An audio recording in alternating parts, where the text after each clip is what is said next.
Ignite to discuss B5 every week, every night. It's season 2, episode 11, Alone in the Night. Isolation's a given. Sheridan's captured on his lonely plight. We'll discuss isolation in the shadows of the night in the expanse of space where dangers take flight. He faces the unknown in a desperate fight. Join us on this journey as we unravel the mysteries, the bonds that respond to B5's histories. Together find the truth and the light that shines. This vocal episode where no one's left behind, except maybe all those bodies that got spaced. So come along and explore this tale. Voices in hyperspace where friendship rebels. We'll navigate the challenges and stories untold in Babylon 5 where the truth unfolds. I'm the Rebel Nita. I'm Legendary Black Lion. I'm Captain Melisylum. Yo, this is Sunday. Let's go. Let's get it. Pew, pew, pew, pew. Yeah, I'm taking over the episode today, and surprise, I'm a rap star. I'm a trap star. So yeah, as I mentioned, we watched season 2, episode 11, Alone in the Night. It's not romantic. Some of the themes that I noticed were loneliness and vulnerability and uncertainty and identity, alien, like being alienated. Anyway, so let's get into it. Opening scene with Delenn and Lennier. Delenn tells Lennier that the Grey Council wants to discuss whether or not she should remain on the council. The Grey Council's all like, we need to have a meeting with HR. No, it's okay. It's just an employee review. Nothing bad. And we don't want to hear anything that you have to say. We're just gonna, unilaterally decide what's gonna happen here. That's pretty much what happened, right? Or well, when we get there. Yeah. I mean, we there. What you got to say? I mean, I thought it was wild because they went like in the scene where she gets there and she does the whole like called, summoned, I have come, or whatever she said. They do that theatrical entrance, and that one dude just shows up and she's all like, "Where's the rest?" He goes, "They ain't coming to see you, Otis."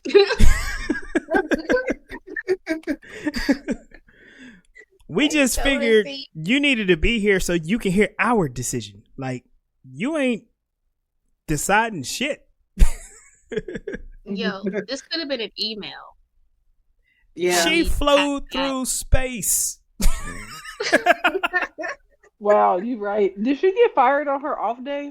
Yes. Yes.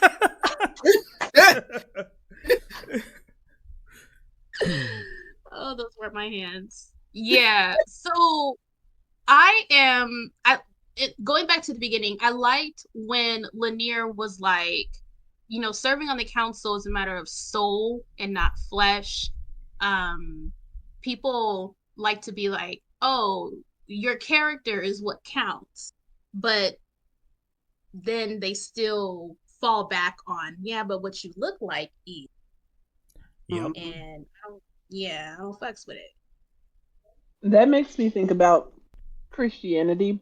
I'm not sure if other religions are gonna like kind of follow this same narrative, but for me, being raised Christian and having all of these rules and boundaries and guidelines, and you got to do it like this and you got to look like this and all the things, the more and more I come into what I feel is my authentic self, the further and further away I feel I am from the religion that I was taught, and the relationship that I try to hold on with the higher power that I believe in just is not what is happening, where I was raised. And it is a very scary thing to do. When I bring those concerns and vulnerabilities to my partner, he reminded me, and it made me feel very comforted that the way that I'm living my life is more in alignment with the word than a lot of people who have taught me do it like this, because we see like how marginalized communities of people are treated that just look different. They're still human. They still fall under the umbrella of people um that the Lord is supposed to care about, but the people are treating them badly because they don't look a certain way. And that I had such compassion for Delenn, seeing her really struggle and try to defend herself. Like, she requested that she be heard. Like, I'm supposed to be able to defend myself, and they was like, nah, you disobeyed us, and so what the fuck, like, I can't do anything different. So what kind of counsel is this? If I make a choice that's out of alignment with what y'all say, I just get burned. I was having a conversation, and interestingly enough, we were talking about evangelical Christianity and how people will defend the in group even though they might have like these minor differences. The truth is, what they're trying to do is protect the power. And so Delenn is like, she's supposed to be part of the Great Council when this thing starts out, but really she's subject to what they say. And due to the changes that they undergo in this episode, she is no longer in the Great Council because of their disagreement. And they're like, you're not like us. You're not like us. Walk around.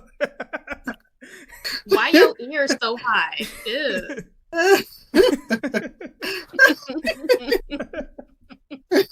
What is that on your head? That's disgusting. Shampoo. You take baths now? Gross.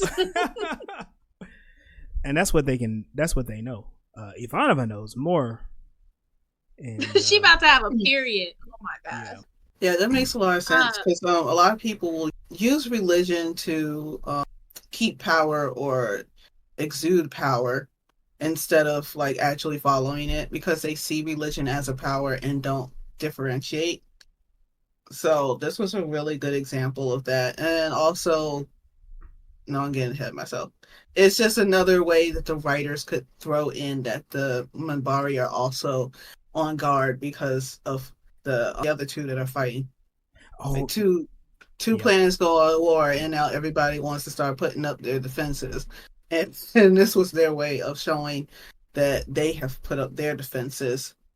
Delenn is so brave. She's just like, I don't know what's going to happen next, but I'm going to face it, head on.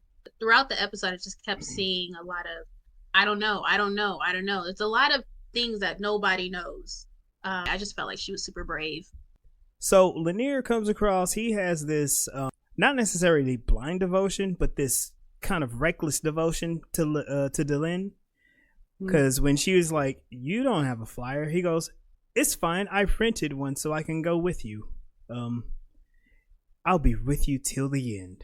You know what I mean? Don't you dare close your eyes. Yikes. And maybe he has a kink, He's like, ooh. And she said, like, she blamed him for doing that because he's young, but he's like at least 150. But that's from us humans' perspective. How old is she? She said she was on the Great Council for 20 years.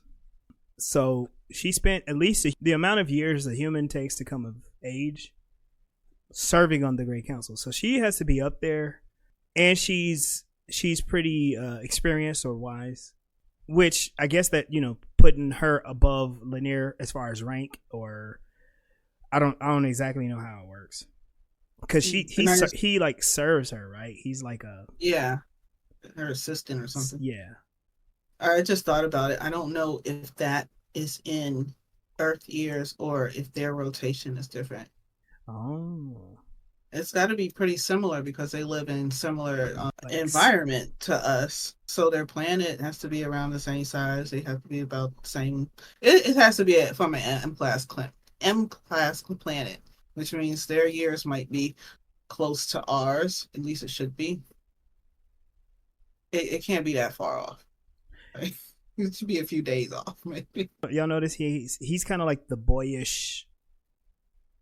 I don't even know. He's in love with Delenn. He's in love with Delenn, and the way he's doing it is being like devoted to her. And I don't know what the Minbari rules are, but he's expressing himself through like undying devotion, and that's why he's willing to like steal an airplane and fly and chase her.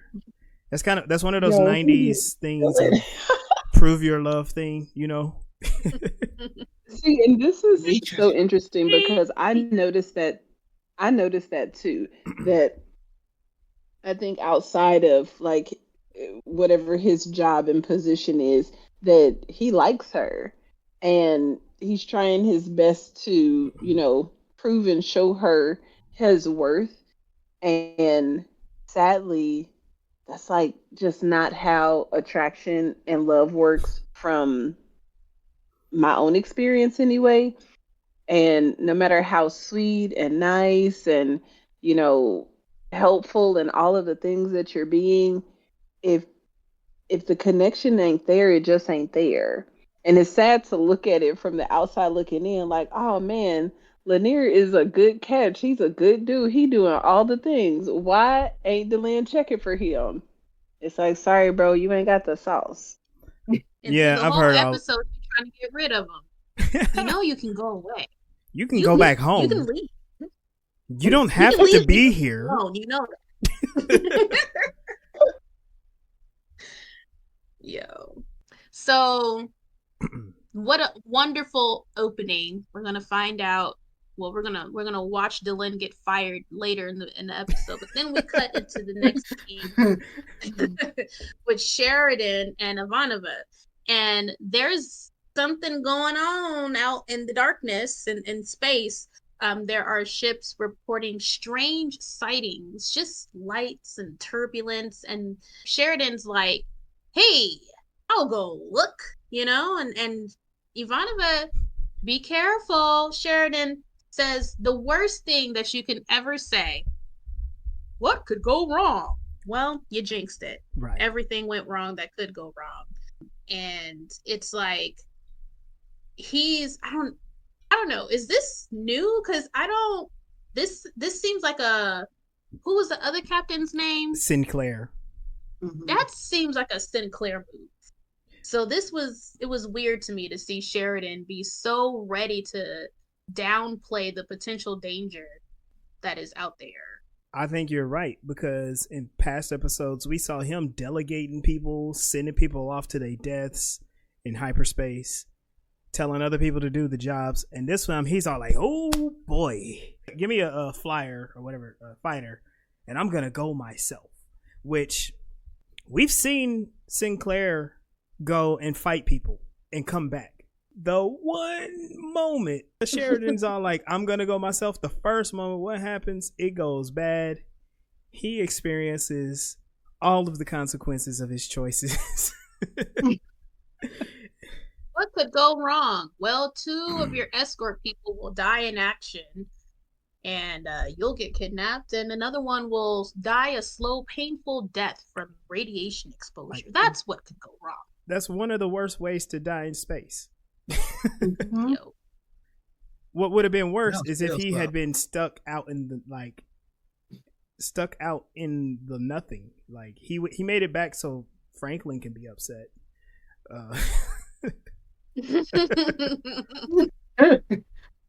Don't do it to me.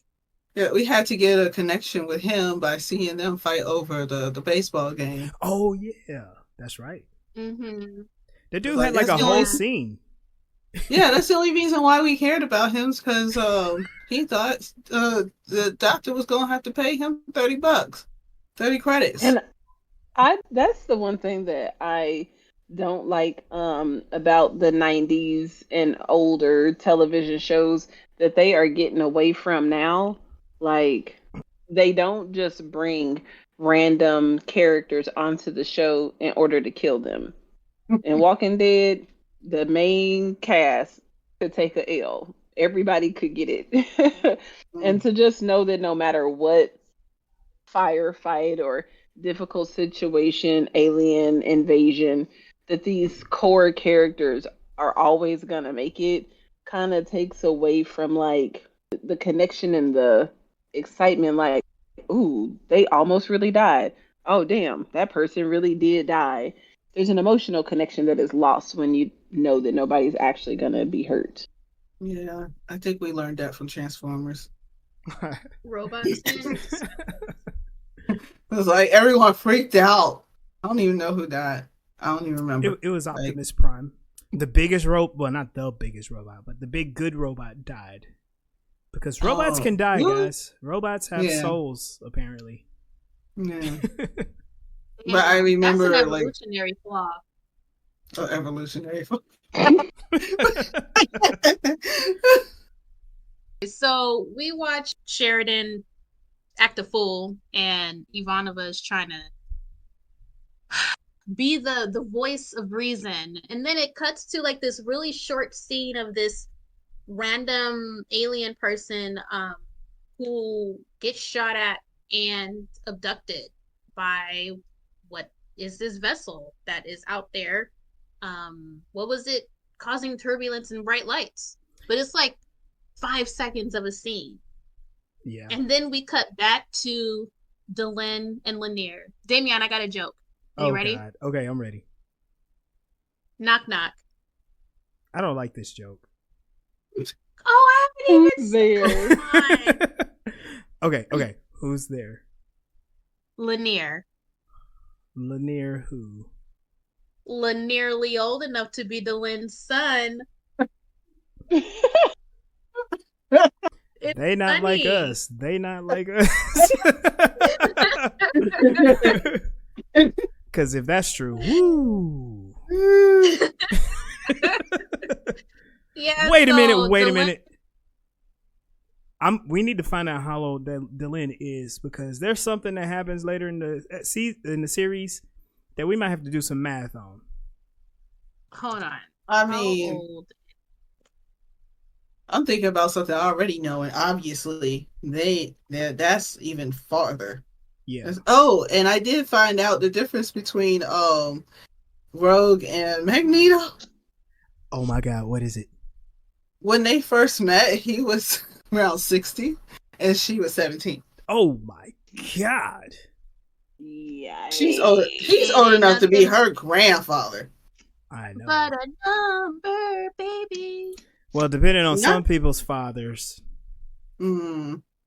We have a friend in New York where she can't go home because she doesn't know how many people on the island are related to her. Oh, yeah. I mean, she can go home. She can't date nobody from there. So it says she was. I'm in the fandom, and says that Delenn was born in 2202. Okay. So what is it? 2258. But that's human years. I don't know how that translates into Minbari years. That means Lennier's not as old as I thought. I thought he was over 100, so he's less than 50. Because she's 50. But he's nearly old enough to be her son. So I had a question. How do the Minbari procreate? Like, are they hatched? Are they like mammals? What is it? What's going on? They're not mammals because she doesn't have. This is her first time having a menstrual cycle. Am I asking too many questions? No, I'm just curious about something that I don't ever see.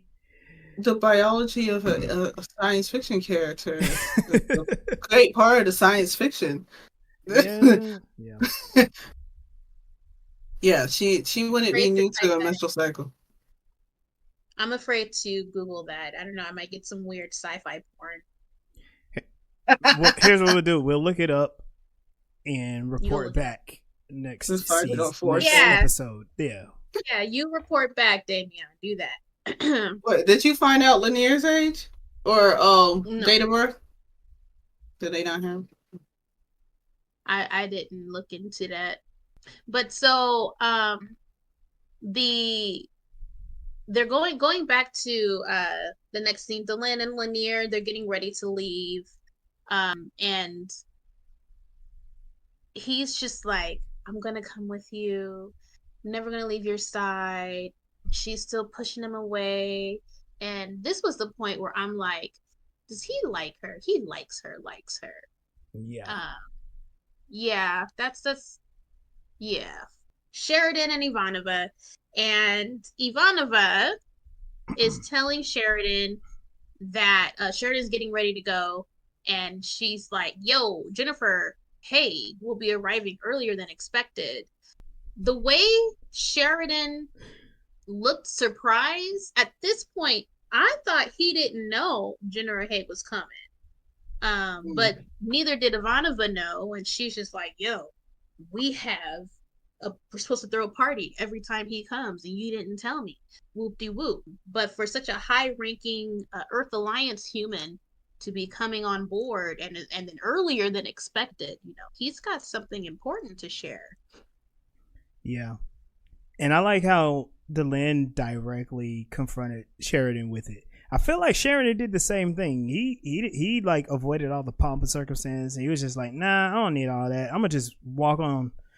And he was like, I would have my carry on, but that stuff got jacked up. So yeah, hey, I'm here. I'm here.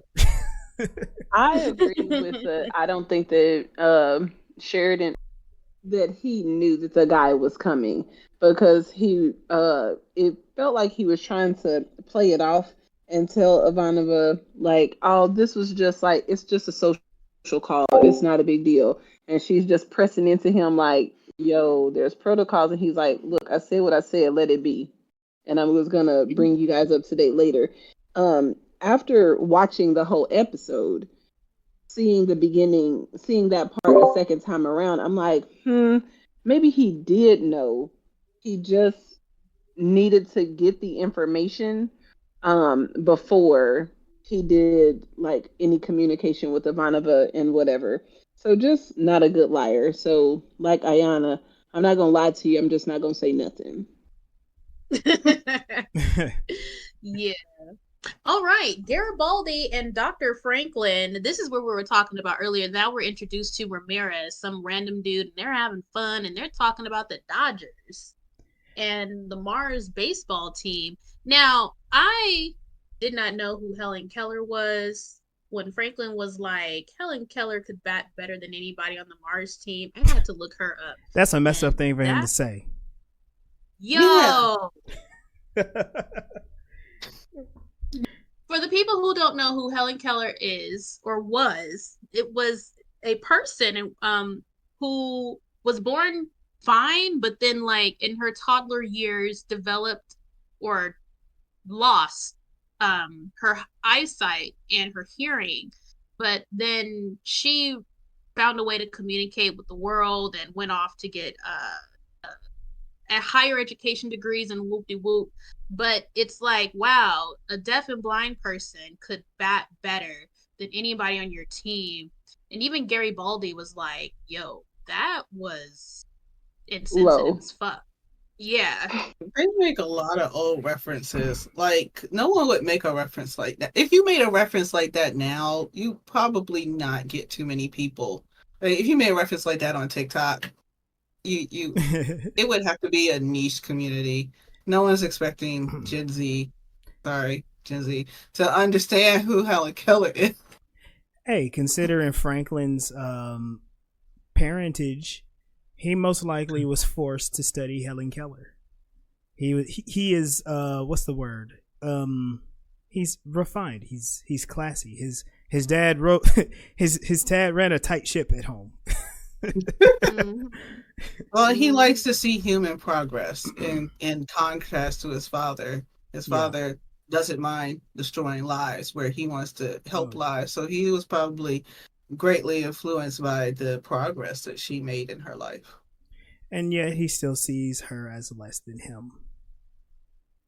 Or less than a Mars team. No, more than a Mars what, team. more than a Mars team. There you go. Yo, so he's saying the Mars team is less than human? Less than a disabled in density. And I of all the sports to still be played, I would have thought it was going to be soccer. But baseball, this is such an American show. Don't nobody play baseball. Right. You know, you're right. Yeah. That's what made Firefly so great, because they recognize the fact that America is not the only place on Earth. Yeah. It's like, how hard was that? I mean, you figured in the future it would be like some sort of anti-gravity based football thing. What's that? There was a Starship Troopers. They had a kind of a football rugby thing. Mm-hmm. And Ender's Game, they had like that zero gravity game. So I'm pretty sure they could have developed something like that. Ender's Game. Yeah. Ooh, those zero gravity games were so cool to watch when they put that movie together. That was good stuff. And I think that baseball is a pretty trash sport, like even right now, present day. So the fact that they're doing that in space, like, where's the creativity? You've got, like, the physics of gravity have changed and you haven't come up with something better than baseball. To our audience, Sunday is speaking only for herself. You guys can still love us. You know, I should be defending it, being Cuban and stuff, but but it's trash. But it would be cool. Like, they would have had a really easy time making up a random game, because all they had to do was talk about it. They didn't have to show it. They didn't have to do special effects and have people flying around. All they had to do, like, is make it clear that they're talking about sports. It could have been anything. It didn't have to be grand old American baseball. But yeah, they wanted to show how popular baseball was, and I think this episode came out before the baseball strike, which nearly killed the sport. So maybe it was catching on really fast back then. So I don't remember, but Franklin was caught up in the heat of the moment. How much is 30 credits? That's a nice dinner. So what is that, like $100? 30 credits. 30 credits is what they were charging them for rent. I know. So if that's rent, if that's rent, think about 1990s dollars. But then also, what's his name? Michael, who was the guy? The guy that turned into a god. Oh, Smith? Yeah. Him renting a room was like, 300 credits a week? Oh, jeez. Yikes. Yeah, and he was just getting whatever he could get because he was on the run. Yeah, their economy doesn't make any sense to me at all. No. But I think they were just trying to enforce their power over the higher ups. The higher ups. So I guess the 30 credits we could assume equivalent to like $30. That's still a steep bet between friends. So maybe that's like, okay, this is the money I got to play around with. And Franklin was going to collect all their money. I believe in Franklin. He doesn't take unnecessary risk unless someone's life is on the line. But he was very ready to take Garibaldi's money. and Ramirez. I was going to go into the next scene with Ivanova and Sheridan. Sheridan and his escorts are leaving to explore, was it Sector 92? Where they see the lights and the turbulence. And what I found interesting was Sheridan was showing off, right? He's spinning around, doing flips. He's excited to be out flying. And then Ivanova says that if he keeps it up, the other pilots are going to feel inadequate. And then they end up dying because they're inadequate. Yeah. Well, remember, Sheridan is the Star Killer. In the war, he took down a Minbari cruiser or Minbari warship. But like from the opening scene to where he got the whole message or whatever, and he's like, "I'm gonna go." This made me think about unforeseen consequences. Sheridan is doing a thing that he's never done before, and so he's running into the consequence that anything can happen in space. And because of that, you see people die, and he's kind of put in a position of, this is your fault, Sheridan.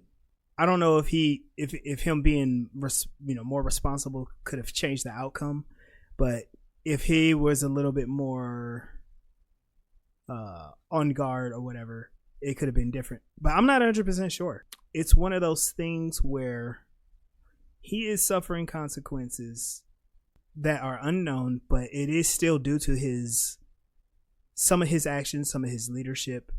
And then like it leads to a test of his character later in the episode. Absolutely. Everything's his fault. He's the captain.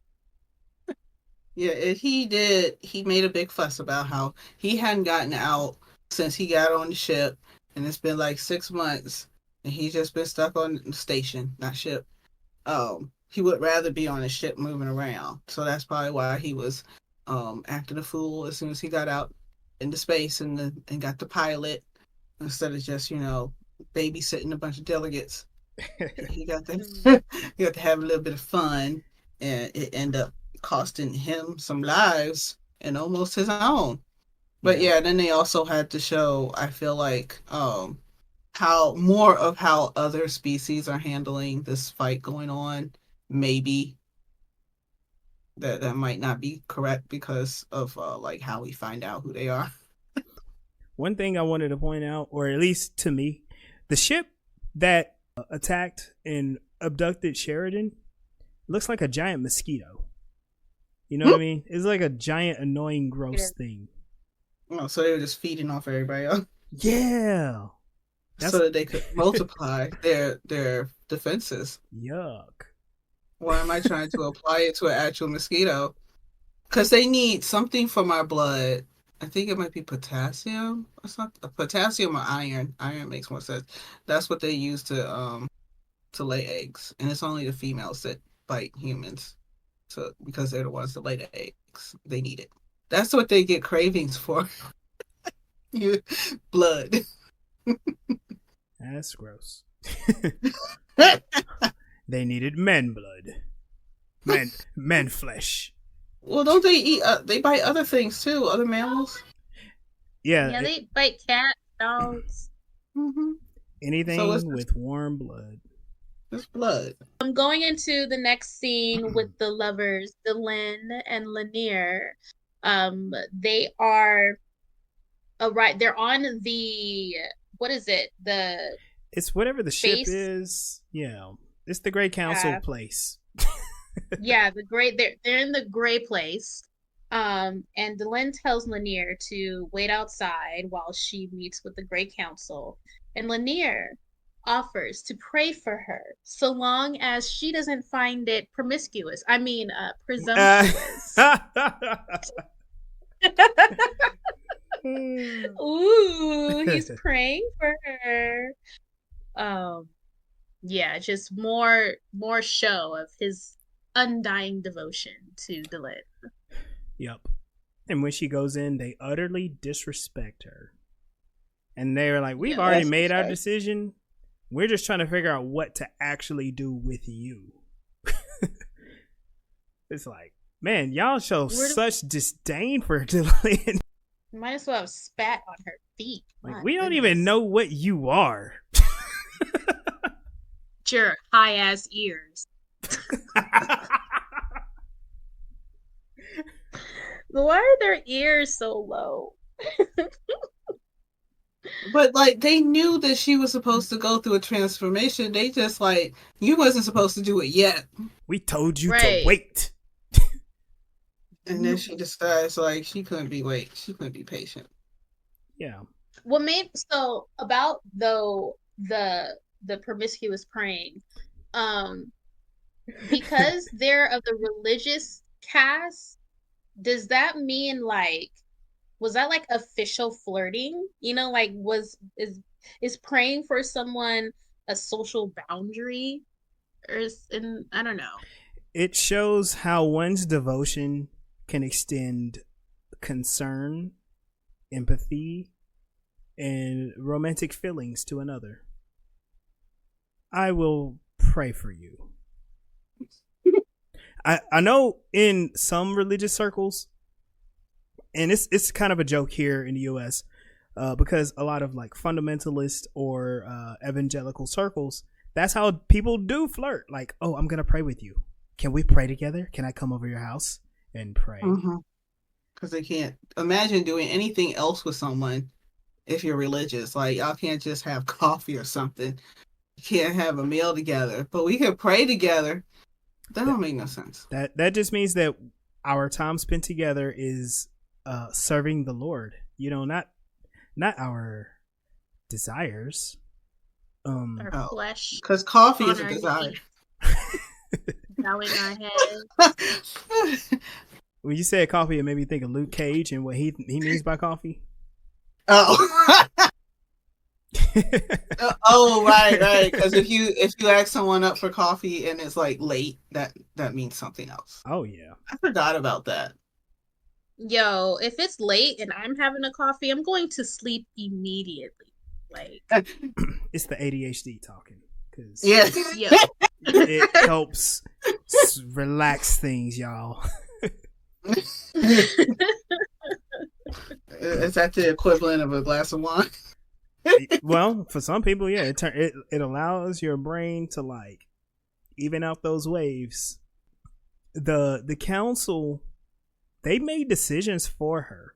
She was like, before she got there, she assumed that she was in the council, and she shows up and it's just one dude, and the dude is like, we already replaced you. We just trying to figure out like what to do with you next. So kind of stick around and then we'll tell you what to do since you. And I'm like, okay, y'all trying to exert power over her. She went and did this transformation without your permission anyway. So you think that she's gonna do what you say now? First of all, and secondly, the transformation was part of the plan, so you can't exactly just remove her from the plan.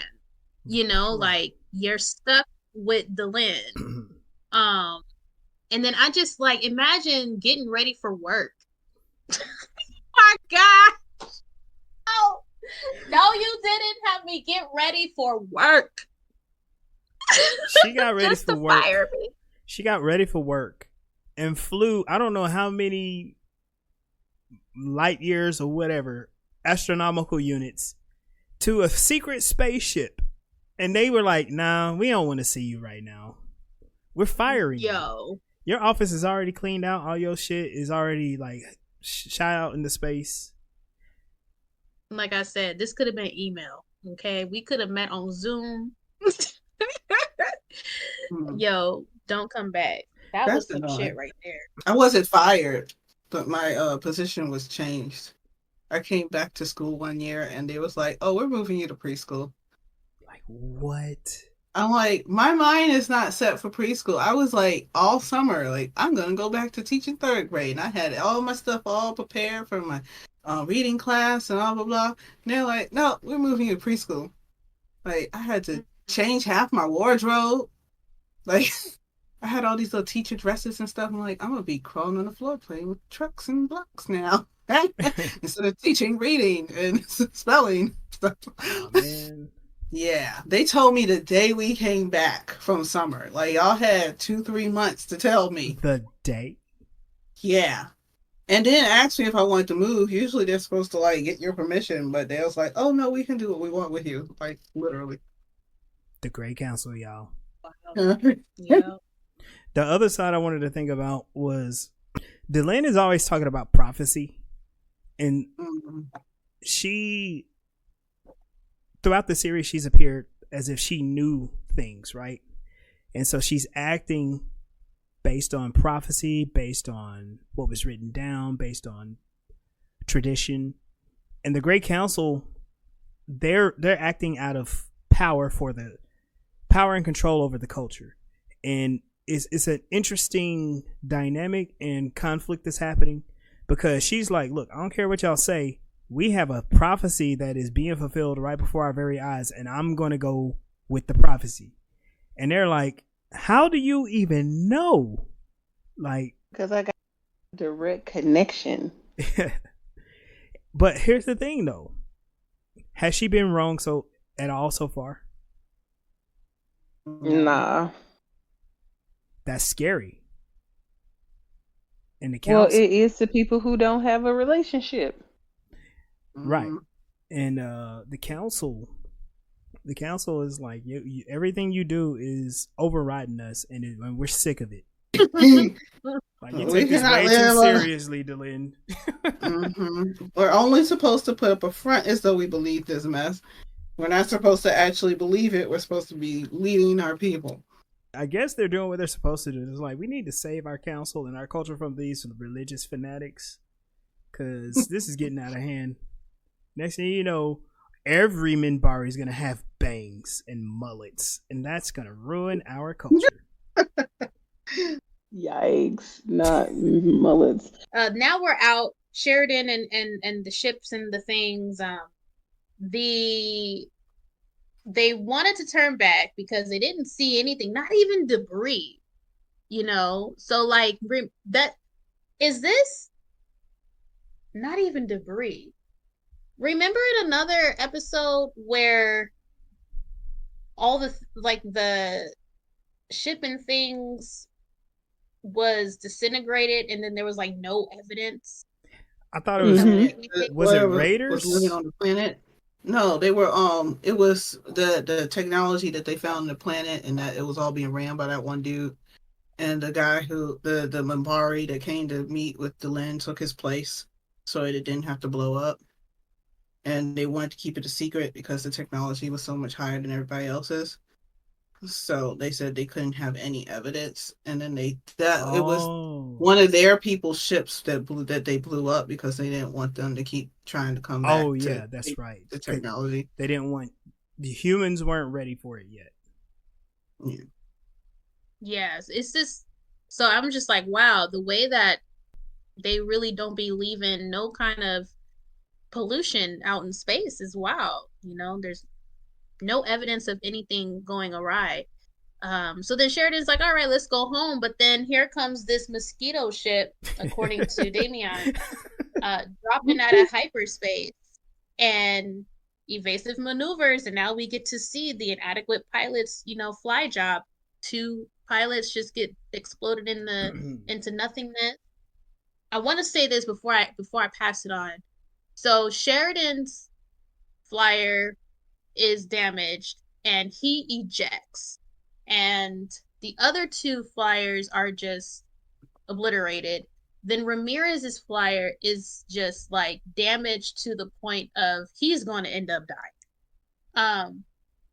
But the mosquito abducted Sheridan but didn't like finish the job on Ramirez. So it made me wonder, did they have enough technology to know, oh, he ain't gonna make it, we'll just leave him alone and grab the loot, get out? They don't get paid enough. They're kind of condemning him to the longest death, because again, remember, he's frying on the way home. He's like being cooked by radiation. They don't really show it on the shows, but that's like heat. We look at people getting radiation poisoning and like, oh, he's a little sick. The radiation fried his insides. It destroyed his immune system. His organs are going to be like failing one at a time. Yeah. And like what we learned later is that they just collect ships and people and analyze the ships and the people. So they're probably good at just like killing ships. Yeah, and they got what they needed, and they went on. It didn't matter if they left a survivor.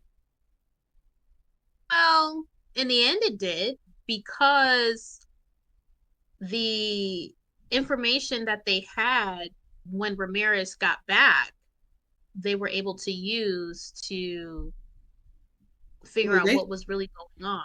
They found out from Delenn when she got back from her little trip. She was like, "Oh, I know who that is." Yeah. Conveniently, the Minbari were very aware, but she wasn't there until the end. She wasn't there to give us exposition until the very end. Mm-hmm. Hey, why y'all not picking up the phone? Oh, we're busy, like, trying not to die. Oh, I got you. Yeah, my bad. Sorry, I was busy getting fired. I've had the worst day of my life. They fired me.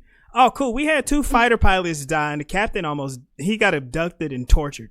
But yeah, your day was worse. Finally, somebody understands. When she first got back to the station, she asked where was Sheridan. Yep. Why? I think I know why. Oh, I think you know why. Yeah, we know why. As Delenn strokes her hair. That's why she's not paying Lennier any attention. Because her eyes are somewhere else. She wants to learn more about her human side. Because she's really astute. So her not paying attention to Lennier being weird is out of character. But in this case, we want her to be out of character. Because we need to show that she's in love. Ramirez is being cooked. Like, oh, what I was going to ask if you guys have ever seen a bird fly in the path of a powerful radar, and it just dropped because it died. So that is what is happening to Ramirez on his way back to tell Dr. Franklin that I guess I won't be collecting those 30 credits. And Dr. Franklin was like, "No, damn it, no! Don't do this to me, Ramirez!" Ugh. Because Ramirez dying injures Dr. Franklin's ego. So. Well, yeah, because he couldn't take Ramirez's. He had to live at least long enough to see that he was. And I put in my notes also. This is important because we. Like, believe it or not, we are seeing Franklin's personality. It's not as turned up as it will be, but this represents part of who he is and part of a turn that he takes. He has experienced losing people in the past, but he really, really hates it. He absolutely hates it. Garibaldi is very nonchalant in this episode. Like, even when they were talking about, making the bet, he was just like, yeah, whatever. Helen Keller, really?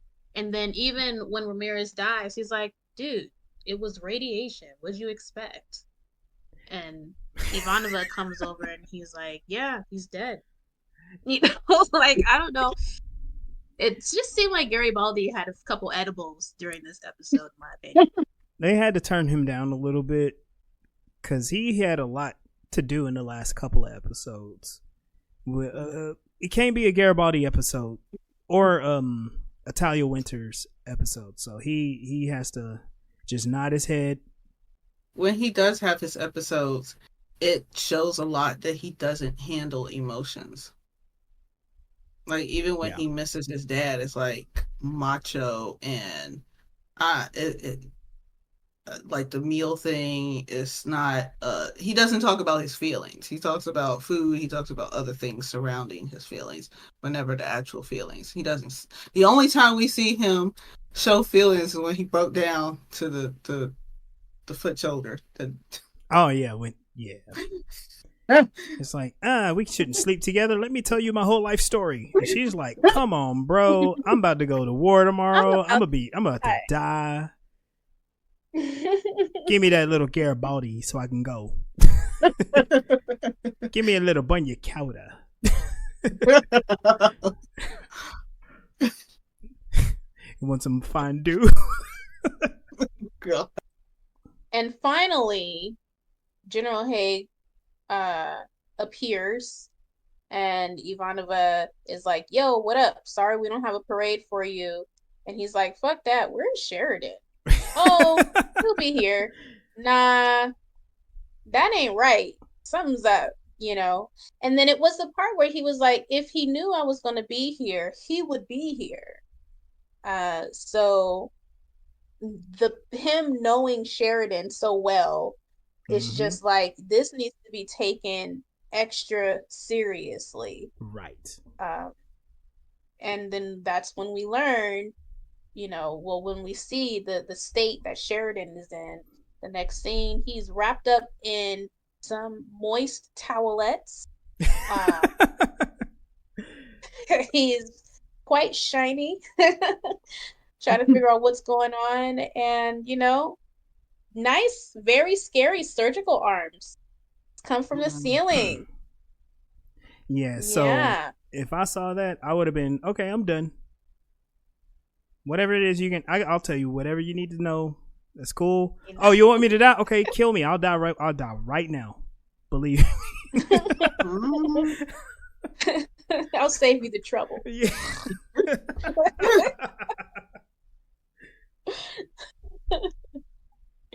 Yo, I did notice that he repeated, he was like, I'm John Sheridan, Captain Earth Force, which coming back to reality, that as military people are within liberty to say whenever we become a prisoner of war. We state our name, our rank, and I believe we can also say our social security number or some other shit. Serial number or whatever, whichever one is the most appropriate. Because that's a POW situation. Yeah, so he was, oh shit, here we go. We're about to get sliced and diced. And he's reacting to it. He's all like, why are you torturing me? It made me think, like, he was aboard, like, for the war, he was aboard a ship, and he was very much in control.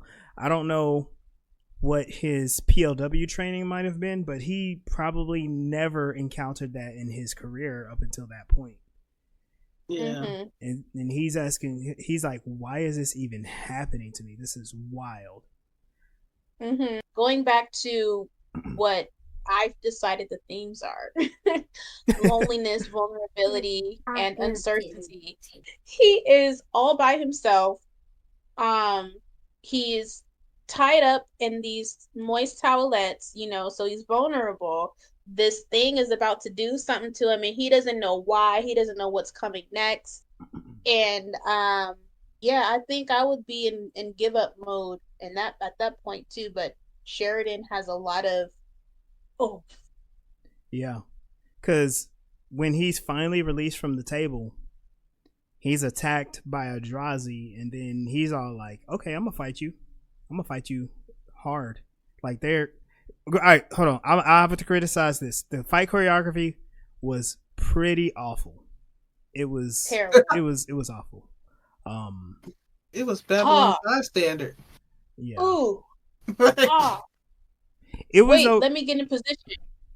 It was okay, I guess, for television at the time. I remember just last week I was watching the spaceship version of Dark Matter, which is cool.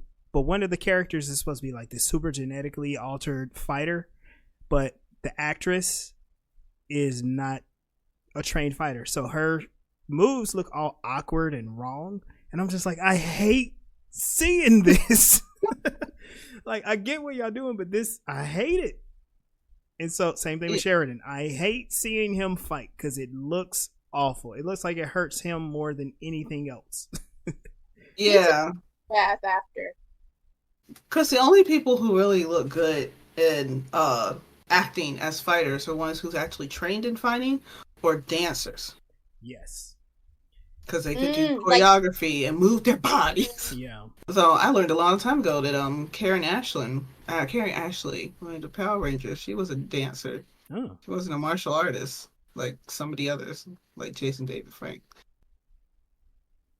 And that scene is where, well, I was saying, like, you got to see Sheridan's character be tested, because he's captured, he's being tortured, he's having these people thrown at him that are trying to kill him. And it's like, is he going to go into strict survival mode and murder everyone? Is he just going to give up and die? You know, he's put in a very crazy situation. All of a sudden that what's it, a Narn shows up and kills the Drazi, which, okay, we've seen the Drazi throw down in the past before. They beat each other up. They fight. And now we get to see how tough the Narn are. And he basically spares the Narn's life. And I'm thinking, like, maybe for a second I was like, maybe that's what it is. It's a test. But the Narn, doesn't the Narn explain, like, nope, we're being tested on? Because he asks about the device on his forehead, and that's when he explains it. Sheridan seems to have his head on quite clear, despite all the stuff that's going on, and maybe because he's military, that's a big part of it. But he thinks pretty clearly. He's not panicking at all. He's kind of a little too alert for someone who just got kidnapped and was forced to fight. Yeah, he survived 2 fights, and he got cut. But and yeah, and him like telling the difference between the ship going out in and out of hyperspace versus it being hit just from the sounds. Like, you're not tired at all that you can't not tell the difference between those two. I mean, yeah, I would expect him to be like acute to those things because of his military past, but your brain was functioning enough after all them hits and being tired and not eating for how long. We don't know how long he's been on the ship. He took a nap, so he was able to regenerate. Yeah. It's like The Sims. He took 2 naps. Right? No, wait, you could still take a nap and be hungry in The Sims. Boom. Delenn, we're moving on. Delenn is waiting for the judgment of whether or not she can hang out on Babylon 5, where this is the time where she finds that Naroon, sorry, his name. Oh, yeah. Taking forever. Naroon from the warrior caste has replaced her, and now the warrior caste has unprecedented power within the Great Council. Yeah, they have a 4th dude. Yo. Yeah. It's interesting how things are unraveling, but he's like, yeah, you can hang out with them disgusting humans. And it's the loneliness that I see in this scene is Delenn not belonging to the humans, but also not belonging to the Minbari. And this is the identity crisis that I tried to help a young boy through, but I don't relate, so I didn't really know what to do. His mom is white, his dad is black. What am I? Kind of thing. You're still human, you know, you still got the soul and all of that, but it was like, where do I belong? Kind of thing that I saw. So I can imagine how lonely that can feel. And it was frustrating because Naroon is like, if y'all had told us the truth about why the war ended, basically that they found Minbari souls in human bodies, he said we would have never stopped. And what that does, that to me, it devalues Delenn, her sacrifice and her change altogether. And he's just throwing more insult on top of her, like, not only are you not like us, we would have killed you anyway. Like, your decisions really aren't that important to us. And then he goes on to be like, yeah, you stay with the humans and out of our way so we can run our culture the way we want to. You're not like us anymore, so get out of our way. He made her feel less than. He made her other. And so, like, to be rejected by your in-group, like the Great Council, one, because of what she looks like, but also thinking, like you were saying, Nita, like your family in different ways, because you don't look like someone, that is awful. And you're always, I know people constantly are like wondering, where do I belong? Who values me? Who can I be part of?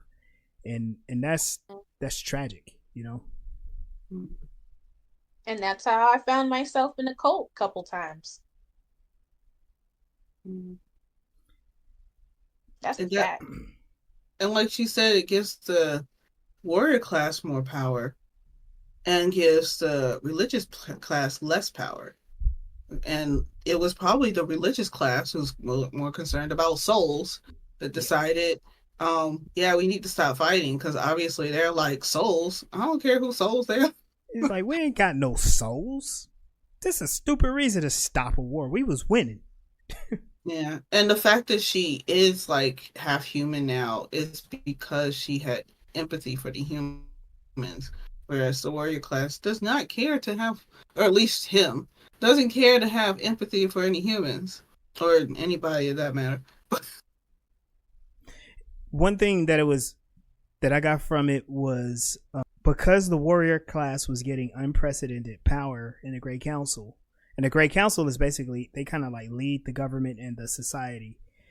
The society was leaning more towards a militaristic command and control style rather than like equal parts rulership.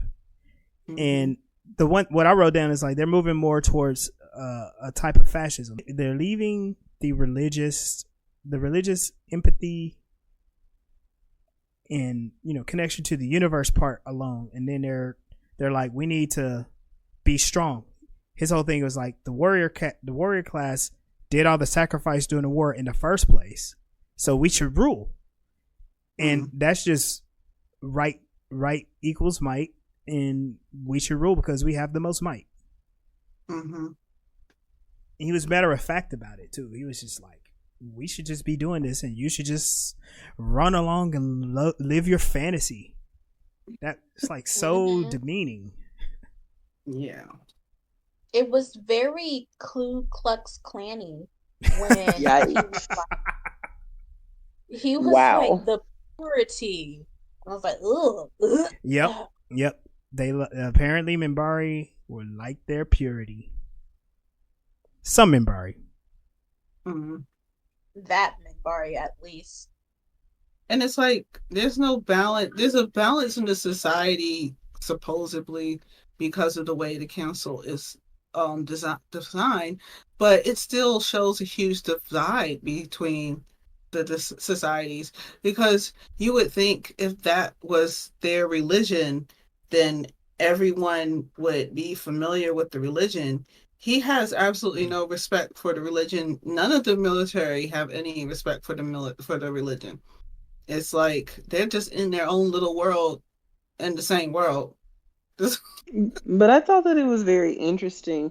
Not that I want to be supporting the warrior class to, fight, but fighting might be the way, depending on like what kind of odds you're up against. And when he told her that now that I'm a part of the in crowd, I'm one of the popular kids, I know why y'all had us surrender. Back to my issue with having an authority. I'm going to tell you what you need to know when you need to know. And now your ass done got a seat at the motherfucking table, and I'm kind of shocked that you still even want to be a part of it, because you found out that y'all surrendered a fight that y'all would have never given up if you had known the truth about why you were told to stop fighting. I think he wants to be there to start the fighting again now that he knows why. He wants to be there because he got more power today than he had tomorrow. That's all it is. He just wants a vote. And it makes me think of the PTA and how this one lady was like, I want to be the first vice president. And we were like, okay, why? I just want to vote. Like, what? You don't want to actually work together to advocate for the children and whoopie whoop. You just want some power. Okay. And then the thing though, if he would have known that the humans had Minbari souls and he would have killed them anyway, like that's That's what they're trying to prevent. We don't want you to kill the people. So, who voted him in? How did he get the job? He did This is how some he hustling. got it. Nah. His the people that are on the council, including the two religious caste members that are still there, are so disgusted by something that doesn't look like them that they will allow themselves to be corrupted and throw themselves off balance and just like plunge their culture, deeper into the mud instead of, standing on the principles of the foundation of their organization. It's just like shit ain't going our way. So now we need to allow ourselves to be thrown off balance and have what is it now, 4 times the amount of perspective coming from the military side of things. Now, in their defense, if I'm going to play devil's advocate with myself here, you see what's going on with the Narn and the Centauri. Centauri, and then you got the humans who are also out there, and that's a threat that we need to be, I mean, how much of a threat were they? I mean, we almost wiped them out, but every war there are casualties, so I'm sure the Minbari weren't affected by the war that they had with the humans. And now there's the sky people out there, the shadow issues, and the same new aliens from this current episode that the Minbari didn't had to go and give pow pows to before, from abducting and doing science experiments on people and stuff. So the warrior class has the opportunity to see, like, yo, war out there, it ain't stopping or turning down. We need to have more seats at the table to make sure that we're in control of things. They could use, like you said, all those things going on, use the fear that they have to give the warrior class more power. And him already being power hungry probably manipulated them and said, hey, y'all are already scared. Get rid of the one that's weird and put me in place so that we can have more military power.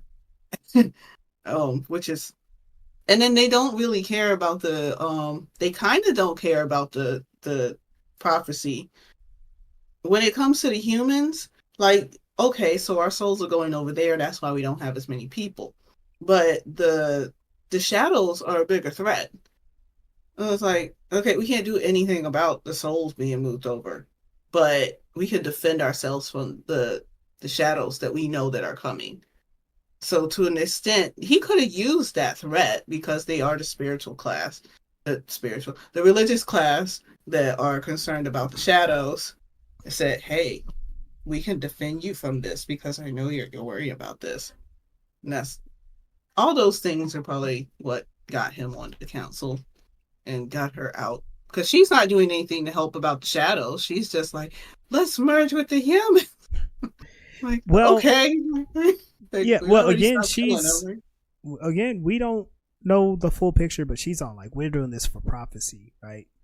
And the warrior cast, like Naroon, they're throwing that to the wayside. The galaxy is splitting up in this war, and the way I see it is, people like Naroon are like, no, we need to protect ourselves. We need to go back to this idealized version of who our people are. We need to be pure Minbari that only look for Minbari and screw everybody else, right? Because the Minbari, regardless, they are still like revered in the galaxy, and they're in a place that they feel that they're vulnerable now. Everybody is starting to look to figure out like who's powerful, who's not, and they're like, we need to take care of ourselves, which is like, at this point, it's hard to see what being together would look like. But Minbari are saying like, nah, man, the humans, they're not our friends. We almost killed them. Like, what? No. When we switched back to Sheridan, him and that Narn, I thought that was kind of cool that Sheridan took his sword. No. Okay, this is what happened. Sheridan takes a nap, right? And then he has that vision, that weird vision out of nowhere, where all of the different people in Babylon 5 show up, and they're like talking to him. And I thought that was really interesting. I was like, is this Sheridan's spiritual awakening? Like in the past episodes, he seemed pretty dissatisfied, but then he has this moment of clarity. You know, he's near death, but he's being confronted. And then when he wakes up, he takes his sword and uses it as a wedge. I thought that was interesting because he's taken these tools that were meant to test whether or not he's a killer, and he's like, no, I'm gonna use this to escape. He's creative, and he's turning it into a tool of liberation. I thought it was interesting that they had a katana. Oh yeah, because didn't that Narn have it? Yeah. So when dude was like, the man in the middle is searching for you or something like that, I was like, oh, that's General Haig. Hey, they comment for you. And it's like, you are the hand. It's like, oh, you're going to do all the work for this man in the middle. That's how I interpreted what was being said. And I thought the crows were interesting. It made me think of Edgar Allan Poe's poetry. And why am I here? We've always been here. So then I'm just thinking, was this a setup? It's weird too because it's Kosh's voice, and he's like, it's the first time your mind was quiet enough to hear. And let me tell you, I'm frustrated because it's like, if this is something we could have done the entire time, why didn't anybody just tell me?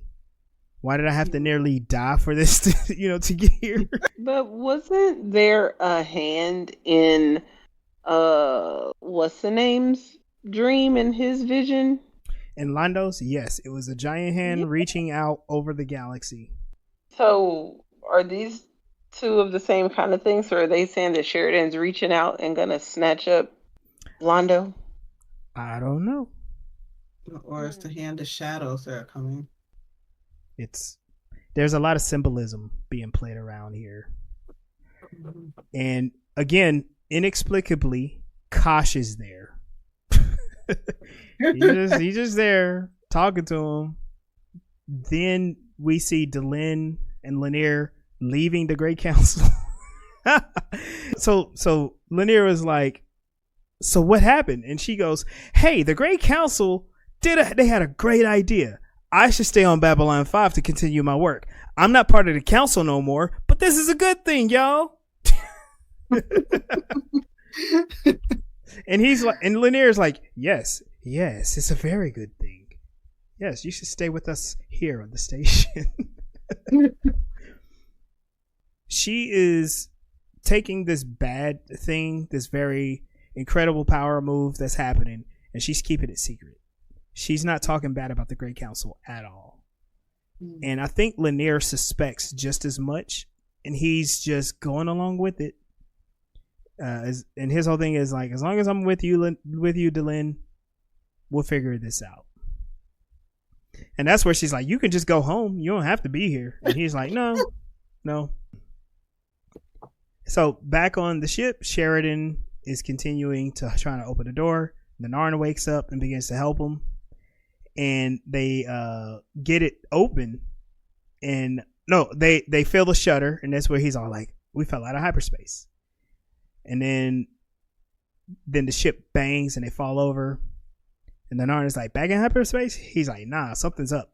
And basically what it is Ivanova sent the fighters and the Agamemnon with the help of General Haig. They're firing on the ship. They found the trail to that mosquito ship. And they're attacking it. Sheridan grabs the Narn and he's like, hey, let's get out of here. And I thought this was funny, Nita, because you sent the message about it. Because they're in a hallway and you see what the aliens look like. You actually see what they look like. And she was like, these are some regular ass looking aliens. Like nothing special. just like a big head, some funny looking eyes. And I was like, that dude was trying to skedaddle out of there because Sheridan jumped him, and you see a door open, and he's like, yeah, that's an escape pod. We need to go. I was like, that dude was abandoning ship. Like, they were going to leave y'all on there. So, isn't it? Because they kind of look like the Roswell aliens, and the Roswell aliens are the ones that people think are just snatching up people from farms and probing them. And that's what happened. They have to make them look like that. That's what they did to him. And it made me think again. Sheridan's character is being tested because, like, to survive, he could have just killed the Narn and escaped his own way, but he didn't. He kept them alive. He communicated with them, and he helped them get out of the ship. It showed where Sheridan's mind and heart is. When confronted by the Agamemnon, that ship spaces all of the victims that they had, which is wild. It's terrifying because it's like, oh, you found this? Guess what? We're going to get rid of all of the evidence in front of your face. Mm-hmm. And Ivana, she was like ready to open fire on them, and they was like, wait, something weird is happening. And that's where they got that signal, the SOS signal from the escape pod. And like, oh shoot, that's Sheridan. So they went and rescued him, and I assume the Narn is with him. But yeah, because we saw him getting in the pod with him. Yeah, he pulled him in the pod. Delenn was like, "Let my people go," and the alien was like, "People? What people? Quick, let them out! Get them out!" And you just see them floating in this. I was like, they yeah. just saw the peoples. It's terrifying. I mean, they were going to kill them anyway, but I mean, it was obvious that they didn't care about them. No. All I want to say is that the SOS, I was so proud of me when Ivana was like, wait, I'm hearing a signal. And I was like, that's an SOS. And she goes, 3 short, 3 long, 3 short, SOS. No, it was such terrible acting. But I felt very proud of myself. I got it before she did. So they get Sheridan back on the station. Sheridan and Narn on the station. Franklin is there, which Franklin wants to pat himself on the back because nobody died at this time.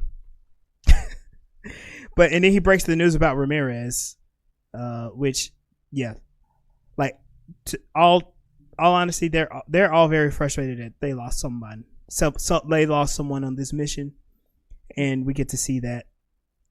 As Sheridan is leaving Medlab, he sees Kosh. And he's all like, "You've always been here," which reminds him of his dream. His dream. I was gonna say his fantasy. Vision. Fantasy. His vision is very cryptic. And so we're almost at the end of this thing. This is where Sheridan is met by General Haig, and this is where it kind of like the lid pops off. General Haig sets up a jamming device. And Sheridan's like, why didn't nobody ever come and debrief me?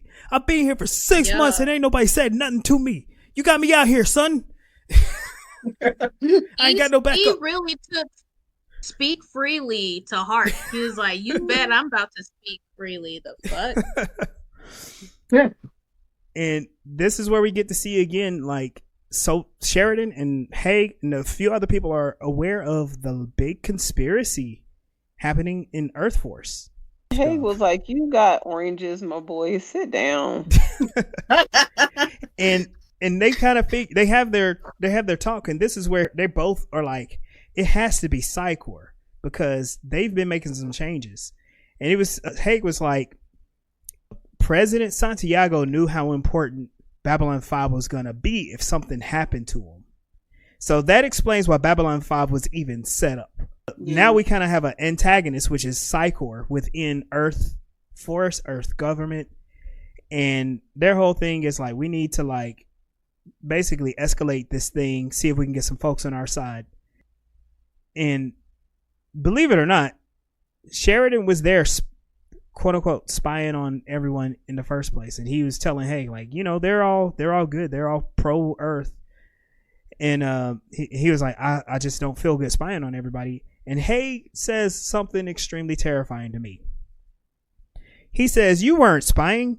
You were just more like a trapdoor spider. Gotcha, bitch. And I'm like, how? Like, was that supposed to make him feel better? Like, what?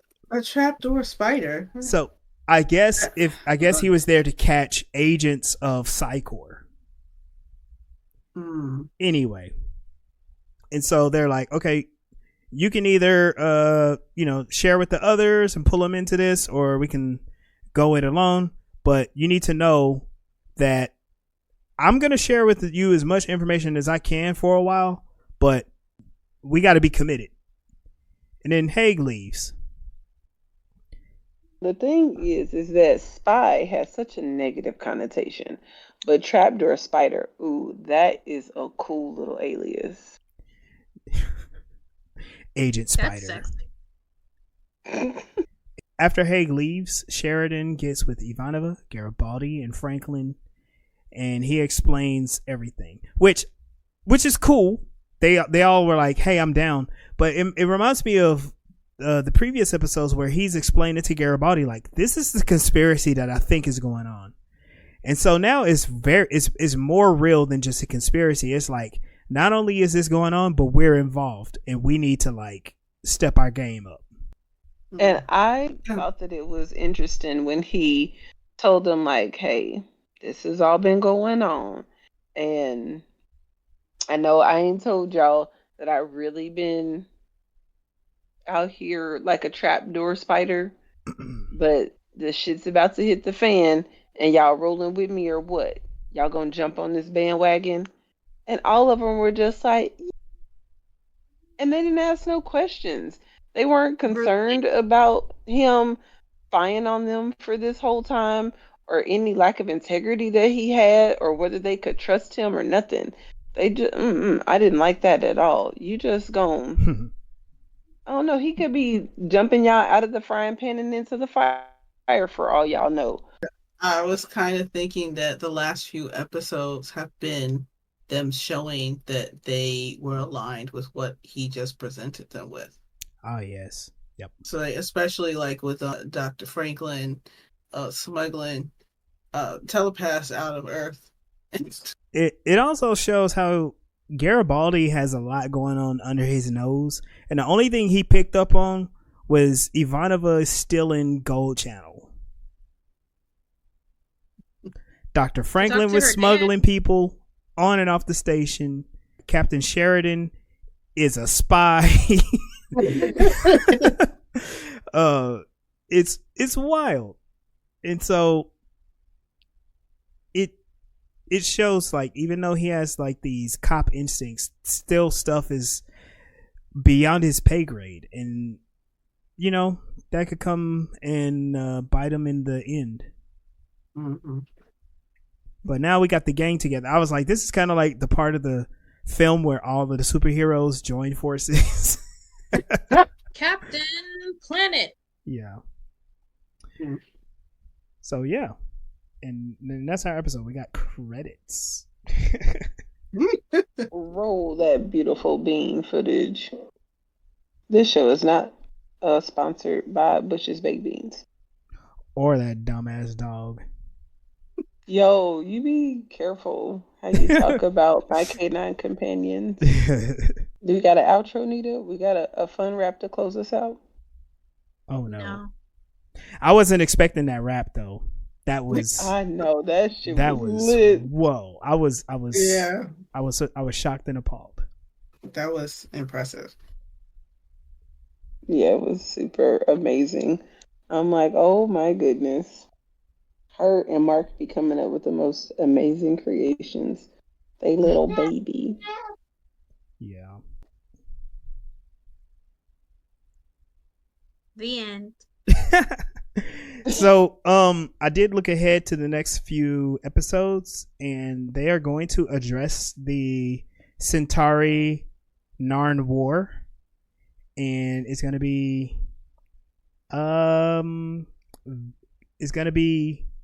interesting. and it's gonna have you feeling a certain way about certain people. Yeah, without spoiling a whole lot. But yeah, I think this episode kind of in the middle gets us prepared to start thinking about that particular war and maybe picking sides. I picked the left side. Because you know you ain't right. Mm-hmm. We want to thank y'all for joining us at Voices in Hyperspace. Enjoying this episode and seeing all the different things happening.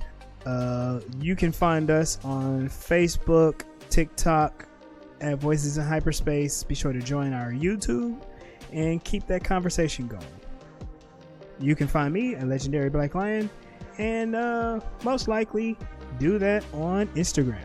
I'm Mel Asylum. You can find me at melsrebellion.com. You can find Mel Asylum on most social media, and I now have a TikTok shop with one of my books on it.